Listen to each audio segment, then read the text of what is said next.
Muy buenas noches. Saludos, estimados amigos. Además de agradecerles por estar allí siguiéndonos. Mi nombre es José Ríos Lugo, soy comunicador social y director del portal informativo Activas a través de las redes. En otros países, bueno, esto es una cosa muy sencilla, pero aquí en Venezuela, bueno, se hace bien, bien cuesta arriba. Esta noche vamos a estar conversando entonces con el economista Víctor Álvarez. Ya lo tenemos por aquí. Buenas noches, Víctor, ¿cómo estás? Buenas noches, José, estimado amigo. Gusto en saludarte a ti y a tus seguidores. ¿Me escuchas bien? Sí, bien. Hubo una Perfecto. dificultad inicial para la conexión, pero bueno, ya nos conectamos. Sí, ya nosotros estamos acostumbrados. El Internet en Venezuela es cada día peor, ¿no? Tenemos Así es. que, sí, tenemos que enfrentar esa circunstancia, pero bueno, estamos batallando igual que con todo lo demás y seguiremos adelante en la medida que podamos. Víctor, bueno, yo acababa de hacer tu presentación, economista, fue exministro, eh, hombre de también articulista, analista político. Y esta noche precisamente queremos, Víctor, que tú nos hagas saber tu visión sobre las circunstancias país que vivimos actualmente. Y bueno, comenzaremos como siempre por el principio, preguntándote a tu consideración cuáles han sido esos factores que se conjugaron para que el país, un país que venía con un empuje en cuanto a desarrollo importante en el continente, y cómo Venezuela llegó a esta situación.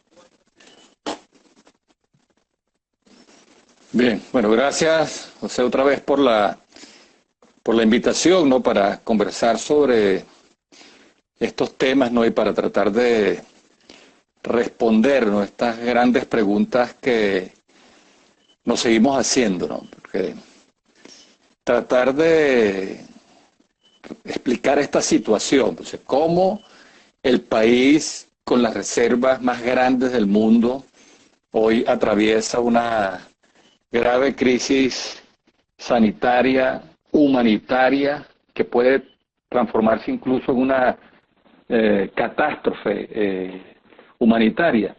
Esa es una gran pregunta, ¿no? Yo publiqué hace unos meses atrás, a través del Instituto Latinoamericano de Investigaciones Sociales, un ensayo que justamente tiene esa pregunta, ¿no? ¿Cómo el país con las reservas más grandes del mundo hoy sufre una crisis humanitaria? Y en ese ensayo, que es el resultado de una larga investigación, analizo sobre todo lo que llamo las patologías del rentismo, ¿no? De una economía rentista que sigue dependiendo de la explotación de sus recursos naturales, ¿no?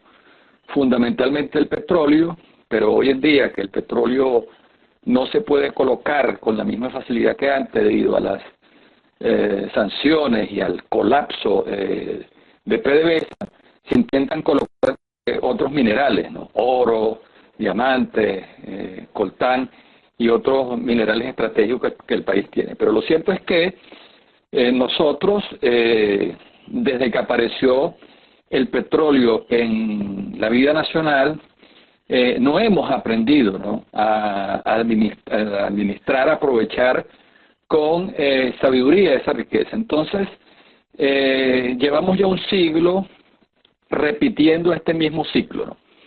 Cuando el país está produciendo bastante petróleo, puede colocarlo sin 90 o más de $100 el barril, porque recordemos que hace poco, hasta hace unos años, Venezuela pudo vender más de 3 millones de barriles diarios, e incluso hubo meses en los que el precio del petróleo estuvo por encima de los $100 el barril. Esos eran los momentos de la bonanza petrolera, eran los momentos de la borrachera rentística, ¿no? Porque aquí todos hemos sido rentistas, ¿no? Aquí todo aquel que tenía una tarjeta de crédito, bueno, disfrutó sus $5.000 a 2.15, a 4.30, disfrutó sus $2.500 para las compras de internet, tramitó sus $500 para viajar, compró artefactos electrodomésticos y vehículos que se importaban a una tasa sobrevaluada. Es decir, todos nosotros de alguna manera hemos sido salpicados, ¿no? Untados por el rentismo, ¿no? Y lo disfrutamos cuando el país produce bastante petróleo, vende bastante petróleo y lo vende a buen precio, ¿no?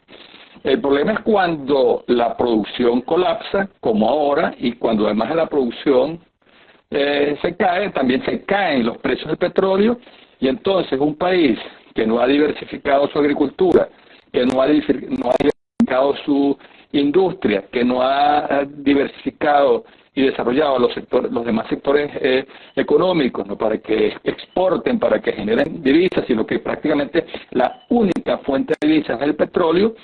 Cuando entonces el ingreso petrolero se derrumba, allí entonces nos asalta la crisis. Sí, te hacía la acotación, no sé si la escuchaste, de que no aprendimos con CAT 1. O sea, a pesar de que se vivió esa experiencia de la Venezuela saudita, por llamarla de alguna manera, de Carlos Andrés en su primer gobierno, y tanto que se criticó eso por la renta petrolera, y se volvió a repetir, y peor ahora.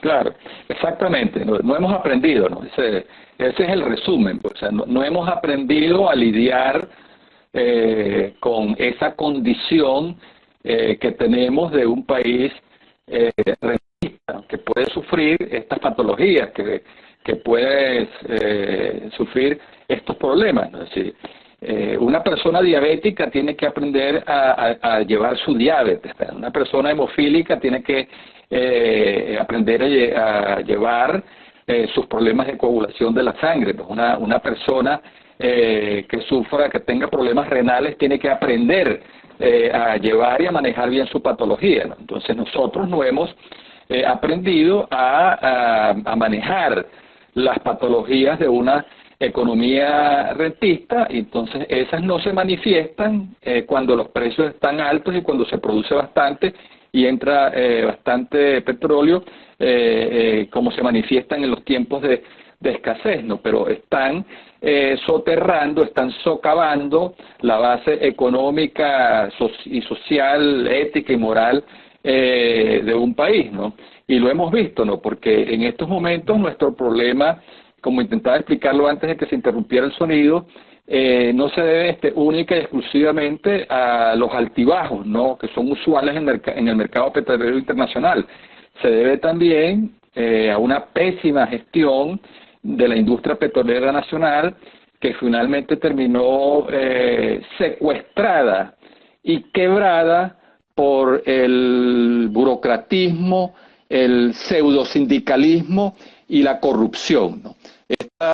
Estos flagelos se juntaron para tomar y secuestrar una industria petrolera que era de las más prósperas, de las más pujantes del mundo, y convertirla, bueno, en la ruina que hoy es, ¿no? Y por supuesto entonces eso agrava aún más lo que son las patologías del rentismo. O sea, ¿cuáles son esas patologías del rentismo que desarrollo en ese ensayo, que cualquiera lo puede bajar de la página del ILDIS, del Instituto Latinoamericano de Investigaciones Sociales? Se llama Las patologías del rentismo. Bueno, en primer lugar, la tendencia a la sobrevaluación de la tasa de cambio cuando el país disfruta, ¿no?, los auges rentísticos, ¿no? ¿Qué quiere decir la sobrevaluación de la tasa de cambio? Bueno, en aquellos años, ¿no?, donde se está produciendo mucho petróleo, se está vendiendo a buen precio y el país se intoxica de petrodólares, ¿no? Como hay una abundancia de divisas, bueno, el dólar tiende a venderse muy barato. No recordemos que hace nada el dólar apenas costaba 15 bolívares, ¿no? Hoy en día cuesta más de 200.000 bolívares, que si les agregamos los 5 ceros que le quitaron hace casi 2 años, bueno, la cifra se pierde de vista, ¿no? Pero eso es lo que pasa. Entonces esa es una de las patologías. ¿Por qué es una patología? ¿No? Porque si bien desde la visión consumista, ¿no?, es buenísimo, ¿no?, que nos vendan el dólar barato, para que podamos comprar televisores, productos importados, perfumes, ropa a buen precio, como hasta hace poco lo hacíamos, ¿no? Ese tipo de cambio tan bajo, ¿no?, ese dólar tan barato, termina estimulando toda clase de importaciones que compiten de manera ventajosa con la producción nacional, no permiten que el aparato productivo nacional se desarrolle, se diversifique, se inhiben el desarrollo de las fuerzas productivas internas, que están prácticamente aplastadas por ese deslave de importaciones de todo tipo que se hacen con ese dólar barato. Entonces, eso termina siendo pan para hoy y hambre para mañana, porque si todos disfrutamos efectivamente de esa época dorada del rentismo, ¿no?, donde creíamos que éramos un país próspero, no pujante, y resulta que estábamos cavando nuestra propia fosa, porque una vez que se presentó esta tragedia del desplome de la producción y el desplome de los precios, y el país dejó de recibir ese torrente de petrodólares, resulta que entonces no tenemos ya la misma capacidad para importar, y nos encontramos con un aparato productivo que está restringido, que está reducido, que ha sentido el castigo, ¿no?, de las malas políticas económicas de los últimos 7, 8 años, de la última década, y entonces por eso entonces estamos hoy en día sufriendo estos terribles problemas de escasez de alimentos, de medicinas, de repuestos, de las cosas que son esenciales para la vida. Estamos sufriendo una espantosa hiperinflación que prácticamente disolvió la capacidad adquisitiva del ingreso de los hogares, y esa es una de las peores patologías del rentismo, ¿no? El rentismo genera otras patologías, ¿no?, que crean también una ficción de bienestar, ¿no?, porque como el ingreso del fisco, cuando la renta está buena, ¿no?, lo pone fundamentalmente el ingreso fiscal, lo aporta el ingreso petrolero, o sea, el ingreso fiscal de origen petrolero, o sea, me refiero a las regalías, el pago de impuestos que hacen las compañías petroleras, los dividendos, ¿no?, que llegan al país, eso por supuesto lo recibe el fisco y resultaba, ¿no?, en aquellos años más que suficiente, ¿no?, para cubrir el gasto público nacional sin tener que afincársele a los agentes económicos y sociales con el cobro de impuestos. Entonces eso da origen, ¿no?, a esas prácticas baratísimas, regaladas. Las tarifas de electricidad son también muy bajas, no pesan prácticamente nada en los presupuestos de las empresas o en los presupuestos familiares. Las tarifas de agua igual terminan siendo congeladas durante largos años, las tarifas de gas doméstico. Entonces resulta que nosotros, estamos disfrutando de todas esas gratuidades, estamos muy contentos, estamos muy felices, pero resulta que se está erosionando la continuidad de esas empresas, porque con esas tarifas ni siquiera logran recoger suficiente plata para al menos pagar las nóminas. O sea, ni siquiera pueden pagar las nóminas, mucho menos pueden cubrir los costos de mantenimiento, ¿no?, para mantener en buen servicio un buen servicio de agua potable, un buen servicio de electricidad, sin estos apagones, estragos que se cometieron por la cultura rentista, ¿no? Entonces creo que allí está en buena medida la explicación, ¿no?, de esta tragedia que hoy estamos viviendo. O sea, esa es una de las razones por las cuales el país, que aún tiene las reservas de petróleo más grandes del mundo, el petróleo sigue allí en el subsuelo, ¿no? Hay quienes incluso plantean que Venezuela tiene que prepararse para ser un país postpetrolero, porque ya la historia del país petrolero se acabó. No, yo creo que ese es un gran error. O sea, Venezuela va a seguir siendo un país petrolero hasta que el petróleo se pueda seguir vendiendo en la economía mundial y siga siendo utilizado industrializarla, ¿no? Lo que por lo Venezuela menos 200 tiene que dejar años más. Por lo menos 200 años más. Así es. Entonces, eso es uno de los cálculos, ¿no? Hay quienes estiman que el pico de la demanda de petróleo va a estar en torno al año 2033, que a partir de ahí viene entonces un declive porque se habrá producido ya una difusión masiva de las energías renovables, de las energías alternativas, se habrá impuesto el carro eléctrico, no se dejará de consumir tanta gasolina, el carro eléctrico será una cosa, una especie, el carro a combustibles fósiles, bien sea con gasolina o gas, terminará siendo una variable, una especie en extinción, ¿no? Que deberá ser cada vez más sustituido por el carro eléctrico, y entonces eso va a castigar la demanda de petróleo y bueno, y va a tumbar los precios, ¿no? Pero eso, para eso todavía quedan 20, 25 años, ¿no? Un cuarto de siglo. Entonces el asunto es que nosotros tenemos que, en medio de esta crisis que nos ahoga, donde nuestra existencia se convierte en una lucha del día a día, donde no podemos ver a mediano y largo plazo, nosotros tenemos que levantar la mirada, poner las luces altas y ver qué vamos a hacer en los próximos 25 años antes de que esa situación se dé y entonces nos quedemos con ese petróleo en el subsuelo, ¿no? Porque, repito, el Venezuela sigue siendo un país con una de las reservas de petróleo más grandes del mundo. Y tenemos que ver entonces cómo por fin procesamos, ¿no? Y sistematizamos el aprendizaje de este siglo, ¿no? Donde no hemos aprendido de nuestros errores, los volvimos a cometer en peor dimensión y nos preparamos entonces para los tiempos que vienen y aprendemos entonces a lidiar con esa condición diabética, de enfermo renal, hemofílica, que tenemos un poco para utilizar esa exageración pedagógica.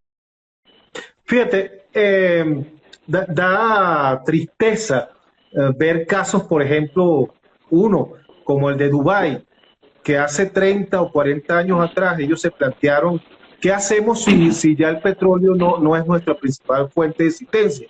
Y empezaron a desarrollar y a explotar la industria del turismo, aún teniendo mucho petróleo. Y fíjate todo lo que han logrado desarrollando la industria del turismo. Si vamos a Arabia Saudita, ellos tienen, imagínate, tienen reserva, las reservas de ellos superan los 800.000 millones de dólares. ¿Cuál es la realidad, por ejemplo, de las reservas del Estado venezolano hoy día, Víctor? No, nosotros no tenemos ahorros, ese es otro de los problemas del rentismo, ¿no? Porque las élites políticas creen que el petróleo siempre va a subir, que se van a vender a futuro 4 millones, 5 millones de barriles diarios, 6 millones. Eso es lo que dicen los planes, los últimos planes de la nación, ¿no? Se hicieron planes para llegar a extraer 5, 7 millones de barriles diarios y se llegó en unas proyecciones que se hicieron hace unos años atrás, se llegó a decir que el petróleo iba a ser vendido a $200 el barril. Entonces imaginemos aquel escenario que se construía para entonces, así 5, 7 millones de barriles diarios a $200 rentista y petrolera si eso se hubiese dado. Entonces, claro, como las élites políticas y el país también se cree el cuento de que eso va a ser así, que vamos a producir cada vez más petróleo y que el petróleo se va a vender cada vez más caro, entonces no nos preparamos para los tiempos de las vacas flacas, no nos preparamos para encarar los tiempos de escasez, ¿no? Y en los tiempos de escasez como ahora, entonces vivimos atormentados por ver cómo conseguimos la comida que vamos a poner en la mesa de la casa cada día, vivimos agobiados para ver cómo conseguimos los alimentos, las medicinas que necesitamos para nosotros o para el familiar enfermo, vivimos azotados por la inflación, por la hiperinflación. Entonces en los tiempos de escasez, así como en los tiempos de abundancia, no nos preparamos para encarar los tiempos de escasez. En los tiempos de escasez tampoco nos preparamos para encarar los periodos de abundancia, ¿no? Las crisis de abundancia. Yo creo que uno de los grandes retos en este momento tan terrible para el país, ¿no? Donde el agobio por estos problemas de la existencia cotidiana no nos deja mirar ni siquiera a corto plazo, ¿no? Porque cuando nos ponemos así con una visión prospectiva e intentamos ver qué va a pasar más adelante y proyectamos, o sea, la visión de futuro no llega, bueno, ni a un mes, pues, o sea, tenemos claro lo que va a pasar dentro de un mes, pero ni siquiera dentro de un año, o sea, aquí nadie sabe qué va a pasar en junio del año que viene, o sea, todo el mundo tiene deseos, ¿no? Aspiraciones, ¿no? Pero o sea, ese trabajo de planificación de corto, mediano y largo plazo, de visión prospectiva, ¿no? Donde eso que se proyecta se cumple, se da, porque hay un correcto análisis de las tendencias, se interpretan bien y se sabe a dónde van a desembocar, ese trabajo no lo hacemos nosotros. Entonces creo que uno de los grandes retos que tenemos en este momento, donde estamos nosotros azotados por esta crisis de escasez, que Venezuela saldrá de esto. No tengo la menor duda de que Venezuela será reconstruida. No tengo la menor duda de que PDVSA será recuperada, será reconstruida. No tengo la menor duda que nosotros volveremos a producir 3 millones y más de barriles diarios y seguramente con las proyecciones que hay en el mercado crudo se va a estabilizar en 60. Ok, vamos entonces a lo que sería la segunda parte de esta muy interesante conversación de esta noche con el economista Víctor Álvarez. Muy Fíjate, bien. Víctor, para tomar entonces nuestra conversación, de alguna manera lo económico en Venezuela, por lo menos en Venezuela, está supeditado a lo político, a las decisiones políticas que tomen los actores que participan en la política venezolana, tanto del lado del gobierno como del lado de la oposición. El país en este momento se encuentra políticamente entrampado, por decirlo de alguna manera. Se han dado unas decisiones del Tribunal Supremo de Justicia que han sido muy polémicas. La designación de un nuevo CNE, que hay que aclarar, por cierto, que esta designación del nuevo CNE fue también consecuencia de que durante 5 años la Asamblea Nacional no cumplió con su obligación de designar al... Bueno, entonces cayó en manos del Tribunal Supremo de Justicia. Pero resulta de que el Consejo Nacional Electoral saliente también fue nombrado en su momento por el Tribunal Supremo de Justicia y en ese entonces no hubo la alaraca que hay hoy. Pero aun y cuando se diga que es inconstitucional la forma como se nombró, lo cierto es que ahora no está Tibisay, que era el coco, o la tenían como el coco, ¿verdad? Para asustar a todo el mundo y alejarlo del voto. Ya no está Tibisay, y ahora no tenemos un rector, sino que tenemos 2 rectores. Entonces, bueno, están ahí en la palestra la situación política. ¿Cómo ves tú esa situación política y qué política le ves a lo actual, tomando en cuenta las características de polarización en la que está inmerso el país en este momento? ¿Cómo la veo? Bueno, mira, veo una dirigencia política que lamentablemente se está montando falsos conflictos, ¿no? Ahora es la manera como se designó el Consejo Nacional Electoral y ya lo acabas de explicar, ¿no? Yo estuve revisando en estos días a propósito de este debate, ¿no? ¿Cuál es y cuántas veces, ¿no? Todos los rectores del CNE llegaron a elegirse cumpliendo con ese requisito constitucional que deben ser electos al menos con 2/3 del total de los diputados, ¿no? Y en los últimos 20 años la única vez que eso ocurrió fue en el CNE, que se eligió en el año 2006, y eso fue así, bueno, porque recordemos que en el 2005 la oposición decidió abstenerse, no postular sus candidatos a las parlamentarias en 2005 y prácticamente le entregó toda la Asamblea Nacional al chavismo, ¿no? En aquel momento todos los diputados, bueno, eran del gran polo patriótico, del oficialismo, ¿no?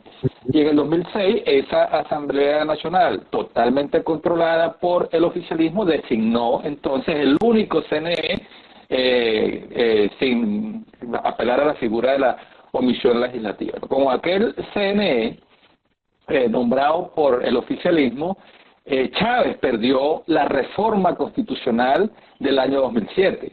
Con aquel CNE designado por una Asamblea Nacional totalmente controlada por el oficialismo, Chávez perdió muchas importantes gobernaciones, el oficialismo perdió muchas importantes gobernaciones en las regionales del 2008. Con aquel CNE designado por una Asamblea Nacional totalmente oficialista,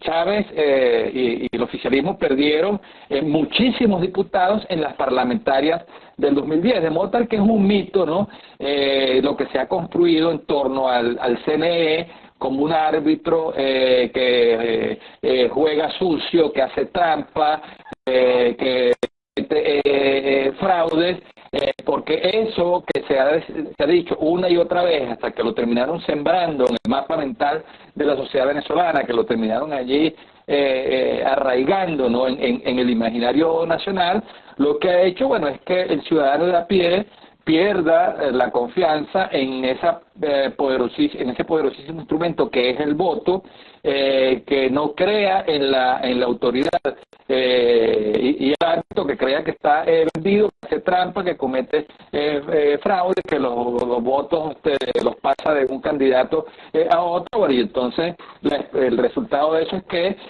se producen altísimos niveles de abstención. Ahora, ¿a quién favorece la abstención? Bueno, favorece sobre todo a aquellos candidatos que tienen muy poco apoyo popular, que no pasan del 25% de los votos que se pudieran escrutar, y por supuesto cada voto que se abstiene termina siendo un voto para él, porque entonces le hace rendir más el voto que ese candidato con precario apoyo tiene. Entonces, yo lo que veo aquí, lamentablemente, es una dirigencia política que no expresa y no interpreta bien el sentir y el malestar de la población. O sea, una población que no termina de una población que está descontenta, que quiere cambiar, que quiere mejorar, que tiene una malísima opinión de este gobierno, que no confía ni votaría por los candidatos a parlamentarios que postule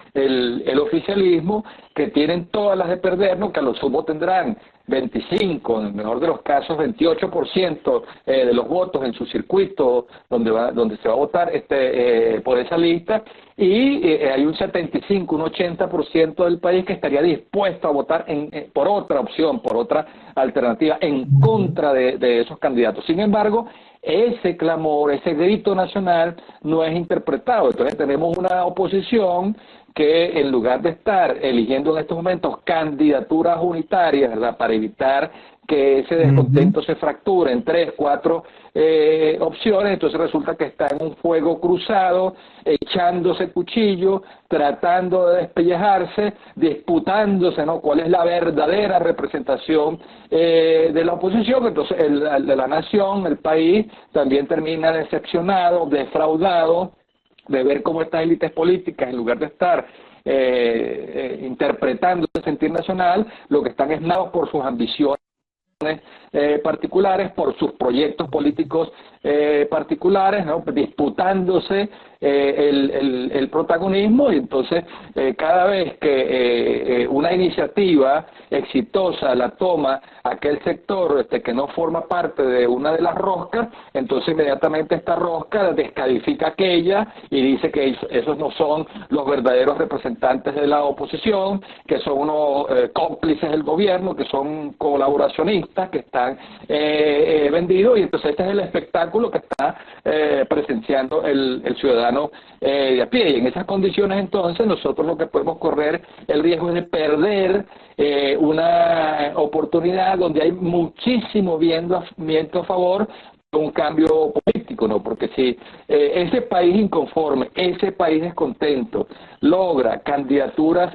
unitarias, ese país descontento se organiza para defender en todas y cada una de las mesas que se constituyan a lo largo y ancho del territorio nacional, se organiza para presentar sus testigos de mesa, defender los votos, quedarse hasta el momento en que se den los resultados, hacer la auditoría. Mira, yo creo que ese grito nacional, ese malestar nacional se vería interpretado en un resultado totalmente favorable. Pero, bueno, esta es la situación que tenemos, donde hay unas élites políticas, ¿verdad?, que apuestan a exterminarse, que lo que quieren es la rendición humillante e incondicional del otro, que no son capaces de ponerse de acuerdo en una agenda básica para abordar y encarar los grandes problemas de interés nacional. Y bueno, mientras el país se sigue cayendo a pedazos, entonces ellos siguen allí en su pugna intestina, en su conflicto, y entonces por eso es que el país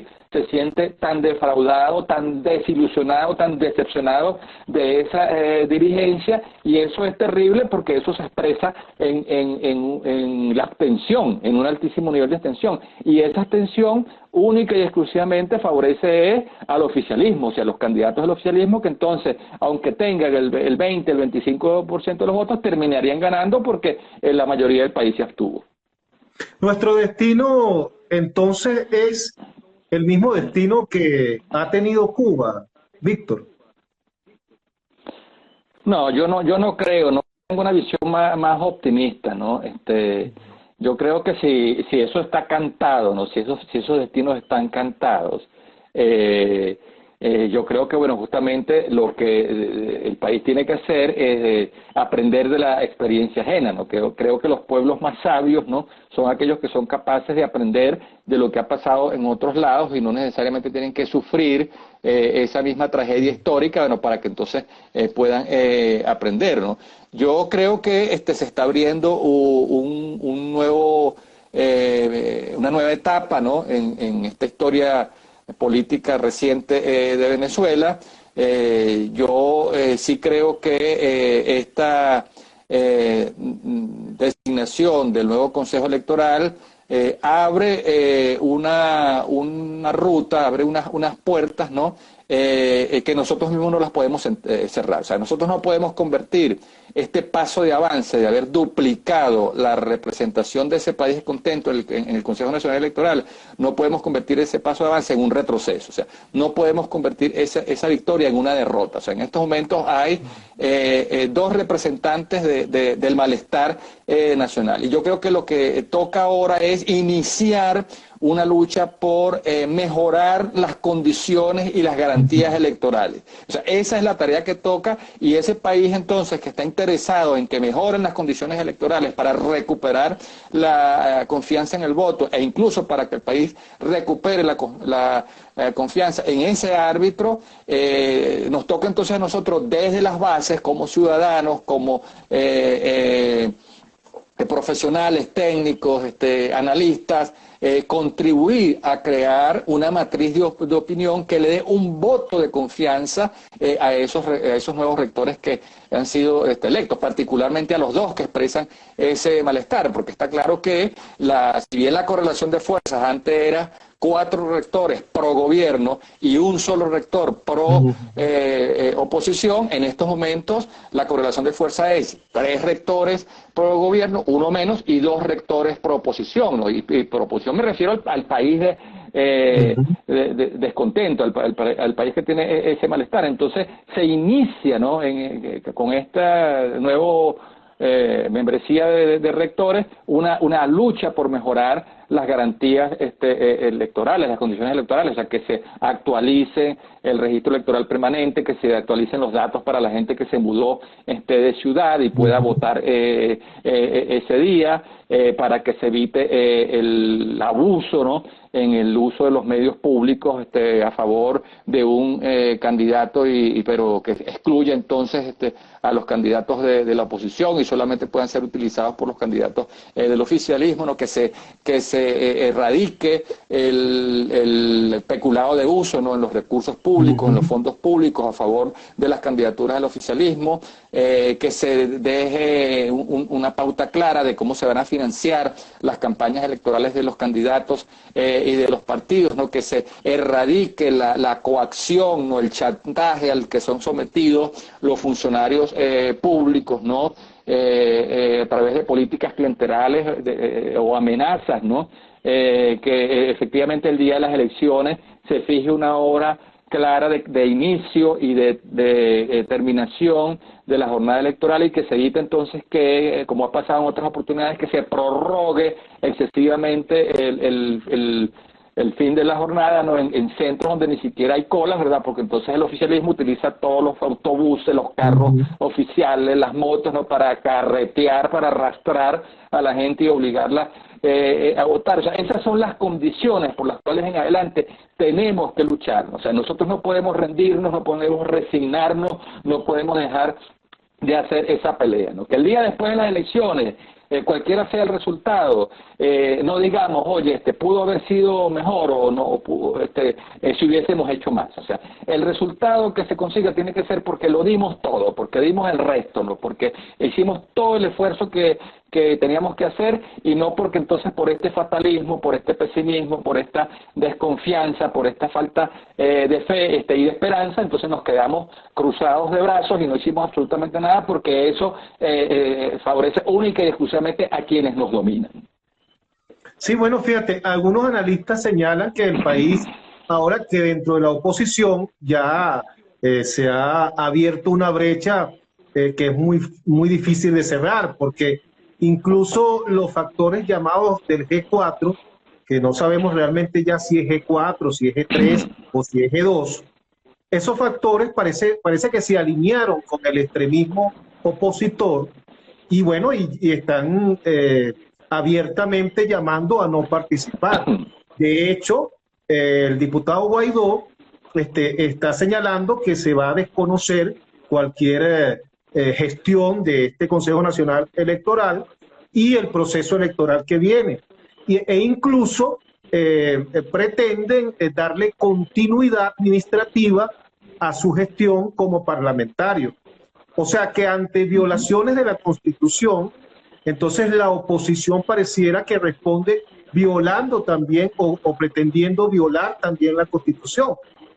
Ahora, entre estos dos factores de oposición, entre el factor democrático, que le llaman moderado, que es el que pugna para que haya un proceso electoral con todas esas garantías, y este sector que no quiere elecciones, tiene que haber allí una sinceración.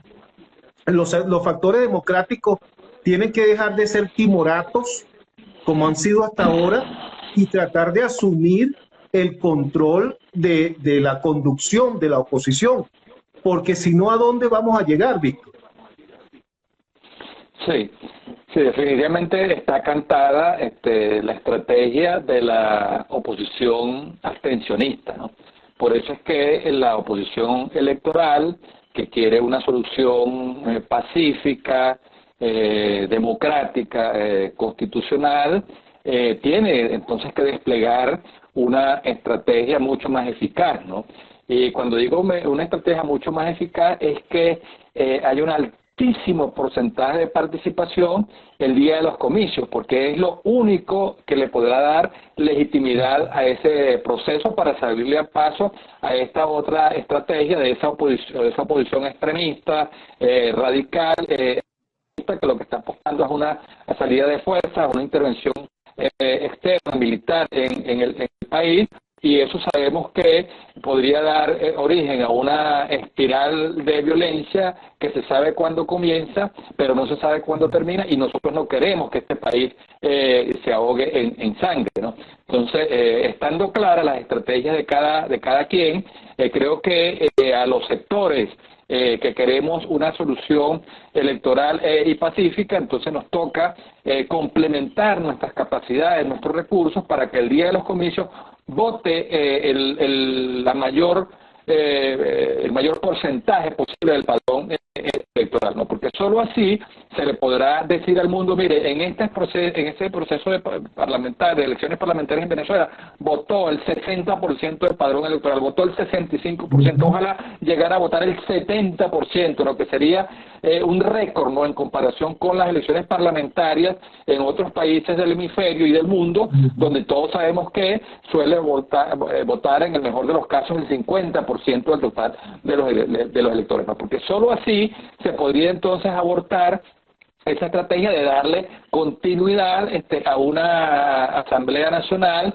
de darle continuidad, ¿no?, a ese espejismo, ¿no?, de una presidencia interina, de una Asamblea Nacional que no existe, porque si ese es el desenlace, entonces el país no ha resuelto absolutamente nada, seguiremos en esta crisis, esa elección parlamentaria tampoco habrá servido, esa nueva Asamblea Nacional con sus 167 nuevos diputados no incidirán absolutamente en nada, y el país entonces seguirá en este tobogán de la decadencia, ¿no?, hundiéndose en esta tragedia. Entonces el gran reto en estos momentos es, bueno, justamente luchar, ¿no?, por ir conquistando nuevas garantías electorales, mejorando las condiciones electorales, y que el día de los comicios vote el mayor porcentaje posible, porque eso es lo que le va a dar legitimidad. Se expresó la soberanía nacional a través del voto y dijo, esta es la solución que queremos, pacífica, electoral, constitucional, esta es la Asamblea Nacional que la mayoría de este país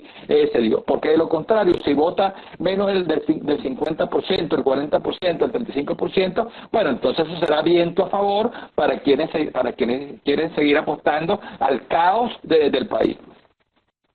Así es.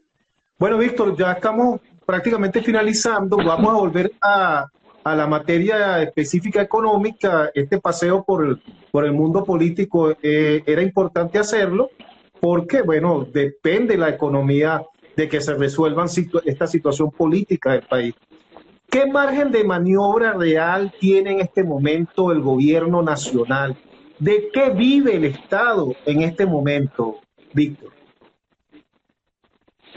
Pues es muy estrecho el margen de que las sanciones se están haciendo sentir.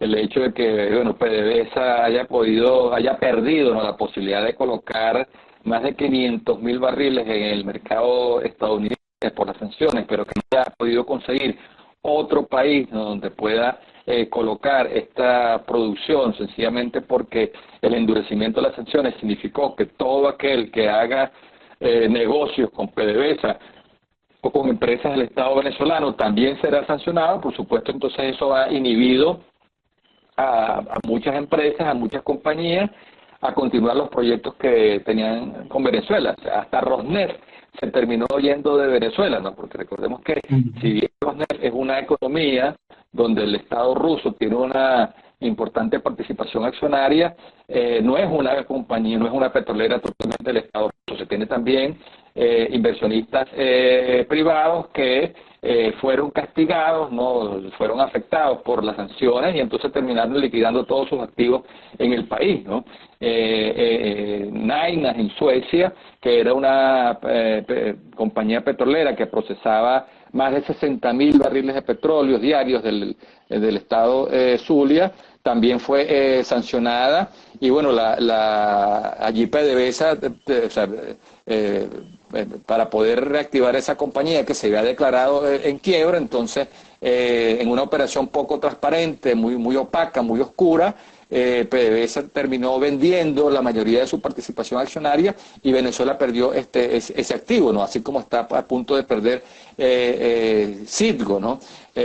Chevron prácticamente tiene sus días contados en Venezuela. Es decir, las sanciones están haciéndose sentir. Ya hemos visto, bueno, cómo se ha castigado también a las navieras que han atrevido a desafiar a los Estados Unidos para comercializar, para transportar los crudos venezolanos, de modo que el margen de maniobra es muy pequeño, ¿no? La posibilidad de poder vender esos crudos en un momento en los cuales los precios están por el piso debido al impacto que ha tenido la pandemia del coronavirus, ¿no? Porque la cuarentena prácticamente redujo a su mínima expresión la actividad económica a nivel global, y al reducirse la actividad económica, bueno, cayó entonces la demanda de energía, y al caer la demanda de energía cae la demanda de petróleo, y llegó a darse una situación donde prácticamente no había dónde almacenar el petróleo que se estaba extrayendo. Los productores prácticamente estaban pagando, ¿no?, para que les almacenaran el petróleo, y eso por supuesto provocó un colapso en los precios de los crudos que afectó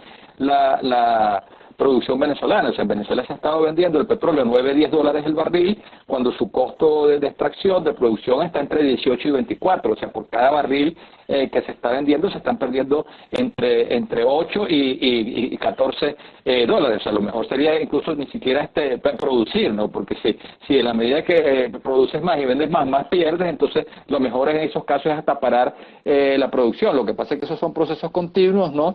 Donde, bueno, la producción que la sacas o la tienes que almacenar en los tanques o en los tanqueros que están en alta mar, o venderlo, pues. Entonces esa es la situación. Entonces no están entrando suficientes divisas petroleras, no hay ni siquiera margen para conceder descuentos, ¿no?, y hacer atractiva la oferta petrolera venezolana, y eso entonces lleva a que se raspe la olla, ¿no?, vendiendo el oro, vendiendo los diamantes, vendiendo el coltán a precios viles, y eso entonces tiene todo un impacto ambiental, un impacto sobre una máscara de oxígeno muy circunstancial para el gobierno, ¿no?, para el oficialismo, pero eso no llega al país en términos de mejorar los servicios de salud, los servicios de educación, la seguridad ciudadana, reactivar el aparato productivo. Entonces, por eso es tan importante que las élites políticas, ¿verdad?, en lugar de seguir apostando a recrudecer las sanciones, en lugar de seguir apostando al caos, a la crisis, ¿no?, en la idea de que eso va a generar un malestar